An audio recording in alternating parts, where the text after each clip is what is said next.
Hi, I'm Neil Bonnett, and for all you fans who tuned in to watch me win yet another race, hey, I don't do that anymore, but boy, have we got a winner of a show for you today.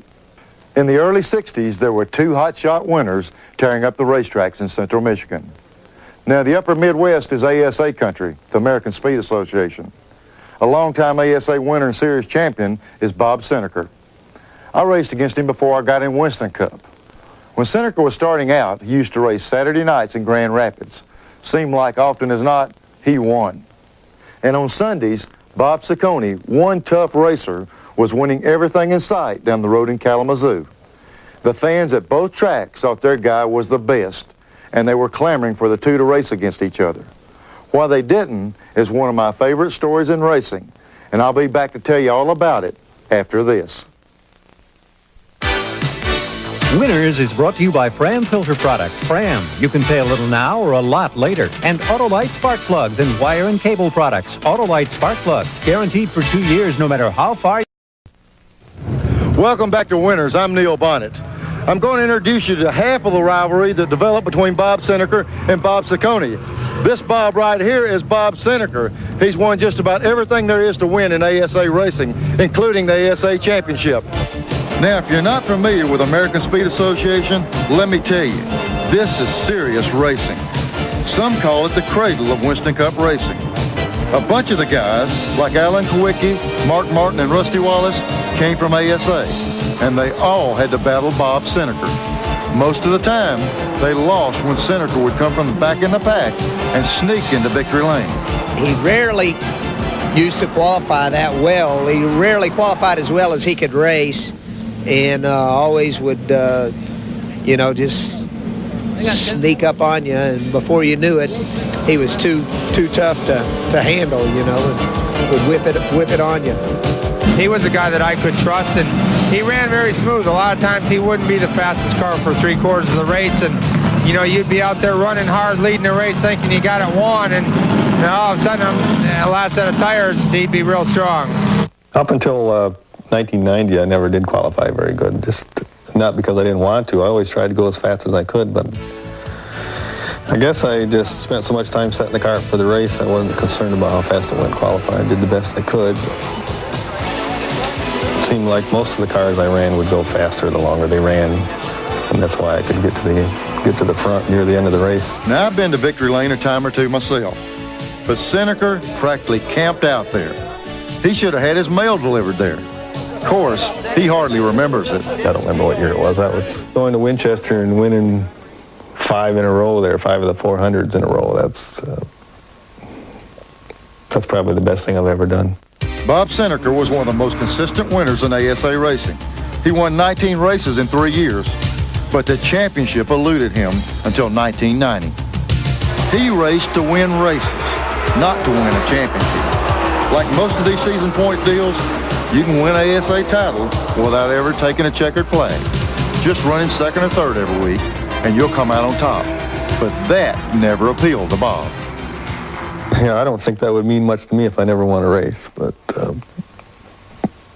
1990, I won the races and the championship. That's the highlight of my career.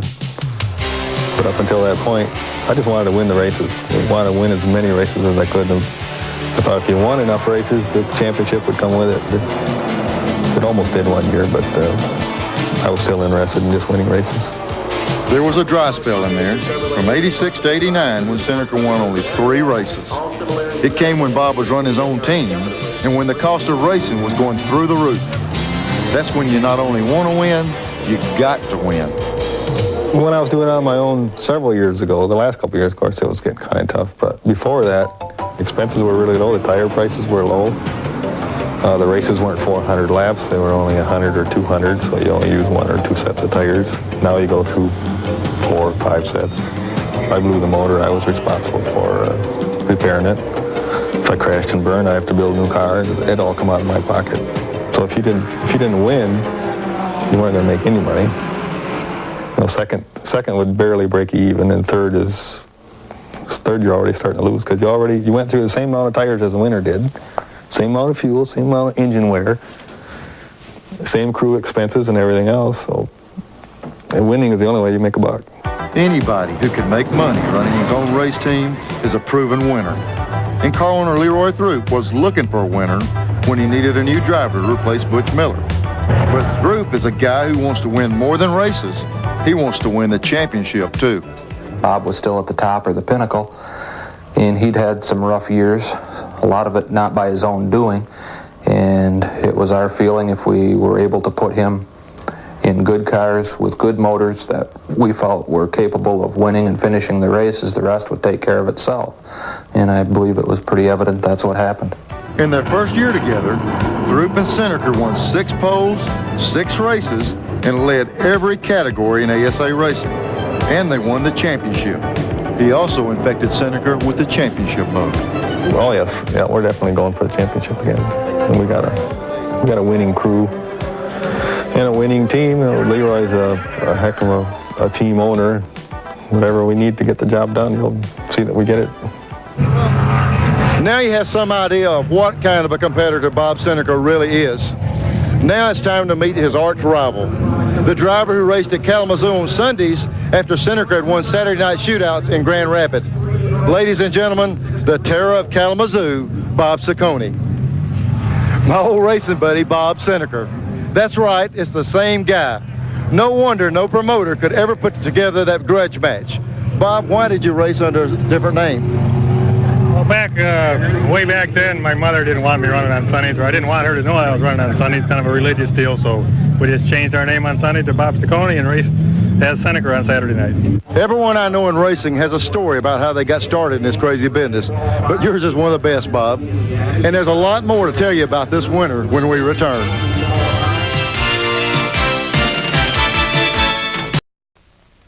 Welcome back to Winners. I'm Neil Bonnett. When the track announcer says, "Gentlemen, start your engines," I sometimes wonder who he's talking to. Because, believe me, not everyone in this business is a gentleman. But ASA is a gentleman's circuit, and Bob Senneker has shown you can live by the gentleman's code and win by it. The team owner, Leroy Throop, expects nothing less. Absolutely. Not only to me, I think it's that way with the majority of the owners, anybody who is a professional and does it as a profession, which these guys do here. But also, that's the way it has to be here. We do it to win. That's our main objective. But when the race is done, we want to feel that we won the right way. And that's the way I want it to be. ASA people know that they don't want to bring their car home in a basket. They don't make any money doing that, and you get a lot of hard feelings, so most of them are pretty clean. We do some rubbing, but no actual bashing and knocking people out of the way. Maybe the incentive to do it is not there. No, the money's not as great as NASCAR. At least at this point, it's not. Maybe it's just a gentleman's agreement. I don't know. Sometimes gentlemen agree to disagree. In 1990, Bob was running hard for the ASA championship. But Mike Eddy, another gentleman on the circuit, also wanted to be champion. That deal turned into a little feud. Well, we call it a feud in Winston Cup. In ASA racing, they make it sound like a high school physics lesson. They're both hard-nosed drivers, but they're both good drivers, and they both drive and go to win. A couple times they both wanted the same place at the same time. Law of physics says only one can be there, so a couple little incidents happened, but hopefully that's all in the past. I'm the type of person that go to the race and races as hard as I can, and nobody's perfect. I make mistakes, Bob makes mistakes, everybody makes mistakes. It's just learning to live with your mistakes is, I guess, part of the racing that is hard to do. I never had any serious problems with anybody until this past year. Mike and I had a battle for a while. He thinks it's my fault, and I thought it was his fault. We had a few bump and runs and tangles and spins. And we tangled at Calgary last year. I think that's probably where it started. I don't know. I bumped and got around him, and after that, he thought he needed to spin me 2 or 3 times to make up for it. Mike Eddy is a 5-time champion who looks on the ASA title as something he